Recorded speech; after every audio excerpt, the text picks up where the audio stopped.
Raadio 2 hommik.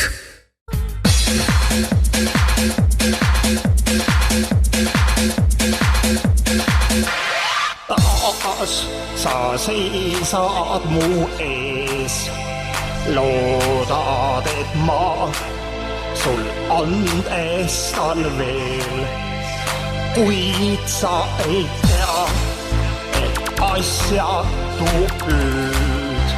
Nüüd on kõik see, kas tundma pean ma süüd kallis pead ja nüüd või silma eks mind enda veel proovi. Raske on tõsiseks jääda. Aga tema, daamid ja härrad, on üks minu lemmikuid sellest Tartu muusikaskenest. Popstar Raits. Ja minu teada nad läksid siin, kas Heikiga Tülli oli viimane uudis, mis mina kuulsin. Vastab see tõele? No nad on nagu vahelduv eduga koos ja tülis, nagu ikka artistidel, emotsionaalsetel inimestel. Meil on külas ekspert, ma arvan, võin kõige ekspertiks nimetada Eret Kuus, kes on siis tõepoolest selle Tartu muusikaskenega väga tihedalt kokku puutunud. Eret, mis sind nende juures paelub? Ütleme kas või see sama Popstar Raits.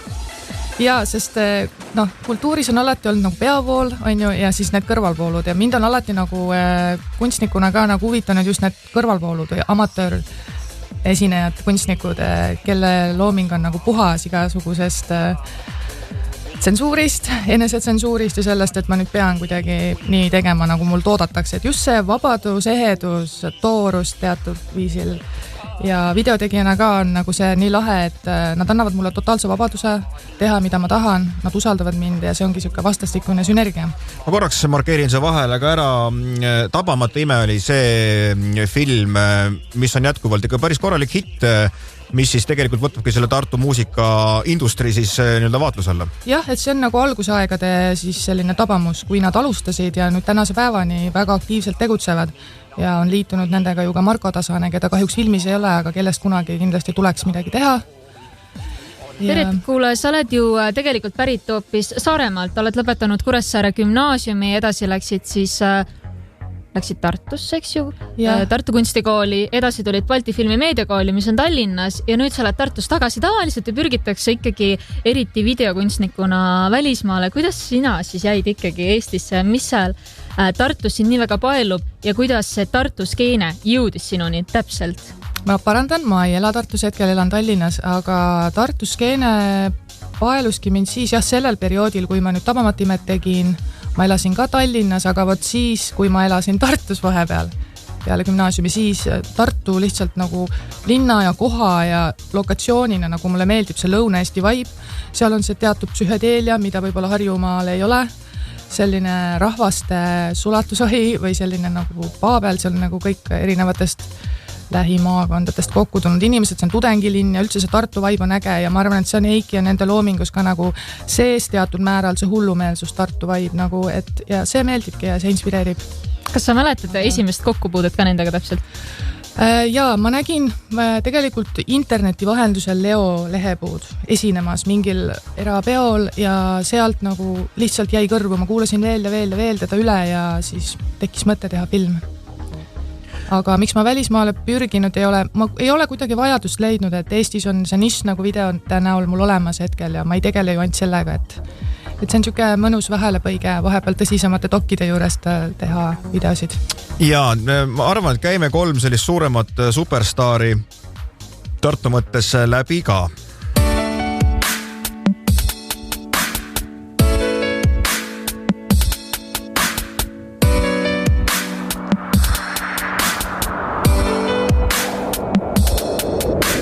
Sahtli põhjast maa, vana fotoning ei vaata maa, mu elu. Kes on Popstar Raits?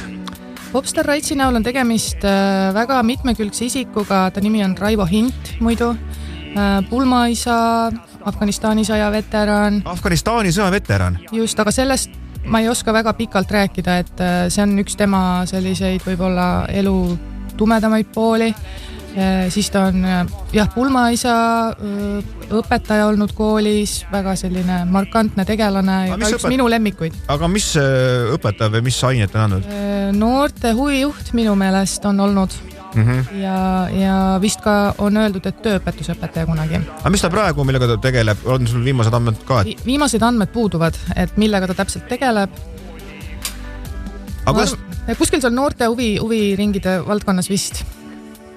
Aga tema on samamoodi siis sellest Tartu muusikaskenest justkui välja kasvanud. Ma ei tea, kui palju tal on mingeid esinemisi, palju ta saab rakendust muusikaliselt? Vahelduvalt, et ta on põhiliselt seal Heiki sellises kiiluvees nagu, et kui Heiki saab pakkumisi, saab ka Raits, et Raits on nagu Heiki alluvuses siis, et kui kutsutakse, siis kutsutakse nad koos, mõnikord ka eraldi. Vähem kui Heiki, lihtsalt ta ei ole nii huvitatud võib-olla väga palju esinema, tal ei ole sellist nii suurt ambitsiooni kui Heikil, aga kui ta esineb, siis korralikult. Järgmine ongi, kui jutt läks DJ Heiki peale läks, siis korraks kuulame ka.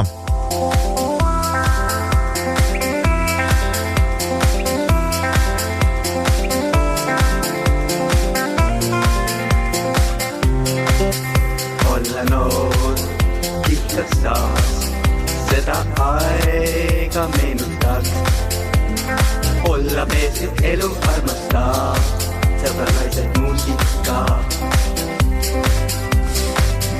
Õlletaas me ringi nüüd käib, saun kauneid naisi täis, ma rõõmsalt sauna läin, sind ainult sind laval näin. Õlletaas me ringi nüüd käib. No kui ka päris hea lugu midagi ei ole öelda, mul natuke läks aega, et aru saada, mis looga tegemist on, aga kaveriga, eks ole, jah? Tundub küll jah, et kunagi on seda keegi teine laulnud. Aga kas neil on ka oma loomingut või tegelikult nad teevadki kavereid? Heikil põhiliselt võtab ju neid meloodiaid vist mingid välismaa kaverid, meloodiab mõttes ja siis ise teeb sõnad. Et nüüd meil tuleb kusjuures ka kevadel kaver sõnadele, Eesti sõnadele, aga välismaa kaver, ma ei saa veel reeta. Mais läheme stuudiosse ja juunis juba filmime Heikiga, et tuleb siuke super hit kaver. Räägi palun DJ Heikist ka, kes tema selline on? DJ Heiki on siis Tartus resideeruv, praegu elab ta Moostes perega, muusik, meelelahutaja, DJ, ka väga mitmeid ameteid pidanud, aga jah, ennast leidnud siis nüüd selles meelelahutusmaailmas oma publiku leidnud. Teeb kõvasti muusikat, kõvasti tööd, tõesti ta nagu hommikul ärkab kell 6 ja õhtul lõpetab kell 6 ja ainult nagu turundab teeb, et ta on täiesti väärt seda edu ka, et ta tõesti teeb nagu palju tööd. Toodab lugusid päevas vist mingi 2 äkki või? 2 lugu päevas, okei. No toodab. Aga vaadake ta YouTube'i või neid muusikakanaleid, tal on nagu tohutult, tuleb peaaegu iga nädal mingi 2 lugu välja, et ma imetlen ta tõesti, et milline töö vaim. Kuule, sa lähed Heikiga stuudiosse, kui suur osa sul on üldse nende loomingul? Sa teed ju muusikavideoid, aga kas kuskil on ikkagi see muusikamaailmas lähed ka kaasa nendega? Kuskil on piir tõesti, aga ma seekord tahan kaasa lüüa, sest see lugu oli nagu minu idee teha see cover on ja ma pakkusin talle välja, ta oli nõus, ta kirjutab sõnad ja siis mul lihtsalt on, ma olen nagu see sound supervisor siis seal stuudios, et mul on lihtsalt mõned ideed, mida ta võiks sinna vahele öelda ja nii, et ma nagu rohkem ei tüki, lihtsalt mõned mõtted, tore uus asi ka proovida minu jaoks, aga jah, ma teen hästi mitusid asju selle juures. Aga kui me räägime muusikavideotest, kuidas need sulle siis nendega tekivad, sellepärast, et kui sa vaatad peale, siis nad tunduvad olevat väga lihtsad. Kas teil on mingi eelarve ja kuidas te üldse filmite neid? Need on väga lihtsad tõesti, et ma teen ka ju mööndusi on ju rahalises mõttes, kui me teeme neid on ju, me lepime eelarves kokku, eelarve on muidugi ja iga korraga järjest ilusam. Ja võtted kestavad lühikest aega, meil on idee, nad usaldavad mind, see on kõige tähtsam, nad usaldavad mind, et mis ma teen, ma pakun välja, me räägime läbi ja alati on seal mingi narratiiv, mingi väike story ja täiesti hullumeelne sisu. No sa oled neid laivis ka ju näinud, eks ole, ma mõtlen esinemas. Kunagi oli Eerumkas kohtunud vist kinni Zodiac. Zodiac ja see vist on nüüd kinni kahjuks. Aga millised need laivid välja näevad? Mis seal laividel toimub? Millised need inimesed on, kes seal käivad?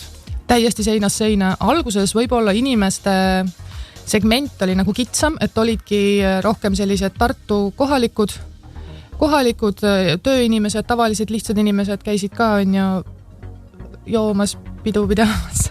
Vabandust. Aga mida edasi, seda rohkem hakkas tekkima inimesi igalt poolt üle Eesti, Tallinna inimesi, tuntud nägusid, kes hakkasid nagu fännibaasi moodustama ja siis ma olin nagu väga imestunud, et tõepoolest see fännibaas laieneb ja inimesi nagu tõesti seinast seina, et akadeemilise taustaga kuni põhiharidusega inimeste, kui ma räägin haridustaustast, on ju, et selle järgi nagu on lihtne määratleda väga seinast seina. No me ei saa üle ka ümber Marko Tasasest.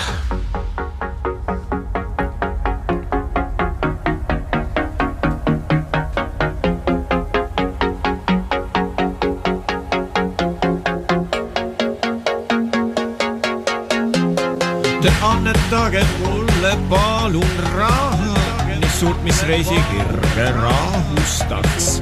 Ma tahan lennata maailma taha ja viibida seal päeva või siis 2. New York, suudule valgus, on minu unistus, mu õnne algus.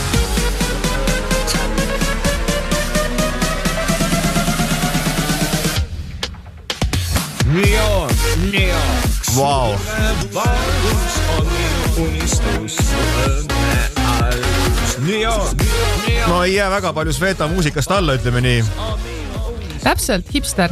Ja nad ikka on väga ees rindlik ja jagab väga hästi seda moodsat biiti. Absoluutselt, jagab. Aga tema vist ei alustanud ju kohe muusikast, või alustas? Tema alustas ju stripist, eks ole, erapeod, meelelahutus ja siis ühel hetkel Marko hakkas laulma. Ma ei mäleta, mis aasta see täpselt oli, selle saab välja selgitada, aga jah, üsna hiljuti tegelikult hakkas ta siis nagu muusikat tootma.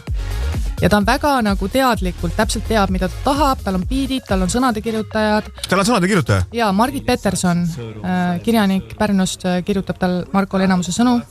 Muidugi ma Markole alati ütlen, et kirjuta ise ka, et see annab sulle nagu mingit uut sellist vibe'i nagu juurde, et erinevaid asju ära korda ennast ja siis, aga noh, tal on omad nipid, kuidas vaata müüa ja publikuga nagu väga enesekindel ja selles mõttes lahe tüüp. Mulle tundub, et DJ Heki koolkond oli ikkagi enne kui Marko Tasane ja kas Marko Tasane võeti sinna sõbralikult vastu? No, ma ei tea, kas saab rääkida mingist vastuvõtmisest, nad on ikkagi erinevad artistid ja Marko väga pikalt ei ole nagu tahtnud kuuluda sellesse Lõuna-Eesti skeenesse, eks ole, et ta on ikka eraldiseisev. Aga lihtsalt nüüd ongi lihtsalt see aeg näidanud, et ta teeb nii mitmetel pidudel on nad koos Heikiga laval ja midagi teha pole, et rahvas näeb neid koos ja et siis vastuvõtt oli, ütleme siis, et selline natuke valulik või noh, jah, ei tahetud nagu sulanduda. Aga kui palju neil siis omavahelist, no ma ei tea, intriige on, et tegelikult ka sellest Tabamata imest tuli välja, et no kõik ikka ei lähe hästi neil seal. Sa mõtled Eikil ja Markol? No, Markot ei olnud Tabamatas. Seda küll, aga mõtlen ma siis DJ Eiki ja seal omavahel läks ikkagi õõrumiseks. Ma olen ka siiamaani aru saanud, et kui ikkagi kuulsuse mängu tuleb, siis võivad tekkida loomingulised erimeelsused. Jah, ma arvan, see on nagu paljudes nendes grupeeringutes nii, et tekivad loomingulised erimeelsused, erinevad nägemused, kuidas nagu turundada, kuidas publikuga suhelda. Noh, Leo, kui nüüd rääkida Leo Lehepuust, keda enam selles seltskonnas ei ole, kes muusikat ei tee aktiivselt, siis jah, nende erimeelsus seal filmis oligi ju see, et Leo ütles nagu kohe algusest peale, et tema tahab originaalloomingut teha, oma meloodiad, oma sõnad, aga Heiki siis nagu toodab seda massiliselt neid vene kavereid, on ju. Põhimõtteline erinevus tegelaste vahel ja mina filmitegijana jälle nägin seal head konflikti, millest nagu rääkida, et põhimõtteliselt see ongi selline nagu aegumatu teema ju kunsti tegemisel ka, et üks nagu toodab siis sellist nagu ainult koopiaid ja teine tahab originaal olla aga läheb paremini sellel, kes koopiaid toodab, kuna lihtsalt ta teeb seda kiiremini ja efektiivsemalt ja siis sealt nii edasi. Sul on väga omapärane stiil. Räägi, kellele sa veel teed Eesti maastikul muusikavideoid lisaks siis Tartu muusikaskenele? Praegu on nii jäänud, et ma olengi ainult Tartu muusikaskenele jäänud tegema. Ma olen teinud paar asja ka Sõpruse puiesteele ja siit-sealt mõnele folkartistile, aga üldiselt jah, see Tartu skeene nagu täidab minu jaoks kõik praegu tühimikud ja need soovid, kuidas videoid teha, sest ma ei kujuta ette, kui ma peaks hakkama tegema mingile peavoolu artistile muusikavideot, et kui hästi see välja tuleks. Aga kas sul on keegi selline artist Eesti popmuusikast just siis, kellele sa oled mõelnud, et tegelikult tahaks äkki teha sellise muusikavideo? mul on see stiil nagu päris kaua juba olnud selline, nagu ta on, eks ole, ma praegu ei oskagi välja tuua. No jah, ma ei oska neid nimesid praegu välja tuua, ma ei kuulegi eriti seda peavoolu, et kes meil siin on. Võib-olla Nublule kunagi või Tommy Cashiga äkki mingi koostöö. Võt kuidagi mingi sealt poolt mingid asjad võib-olla oleks tore, ma olen mõelnud, aga jah, eks näis. No millisest loost peaks nüüd pihta hakkama, kui tahta seda Tartu skeenega tuttavaks saada? Mulle meenub üks mingi Farmi lugu oli vist. Elufarmis, jah, see oli üks esimesi muusikavideoid, mis me tegime ja eks ma olen videotegijana ka ju edasi arenenud, kuigi see skeene on ju sama kogu aeg. Siis edasi arenedes, siis ma mäletan selle, ma filmisin mingi väikse sellise seebikaga poolenisti nagu kuidagi hästi süke algeline oli, siis ma olen kaameratega vahepeal edasi liikunud, nüüd mul on Sony. Niiviisi nagu ka videotegijana ka annab tegelikult areneda selles asjas on ju. Elufarmis, mis siis veel tuli? Neiukesed Elufarmis, ma ei teagi, mul ei olegi need nagu kõik peas. Vaadake YouTube'ist. Just, ma soovitan see Elufarmis on asi, millest siis pihta hakata. Yeah. Me rääkisime Tartu muusikaskenest, Eret Kuusk oli meil täna stuudios ja avas siis selle muusika tagamaid. Aitäh sulle! Aitäh teile kutsumast! R2 Raadio 2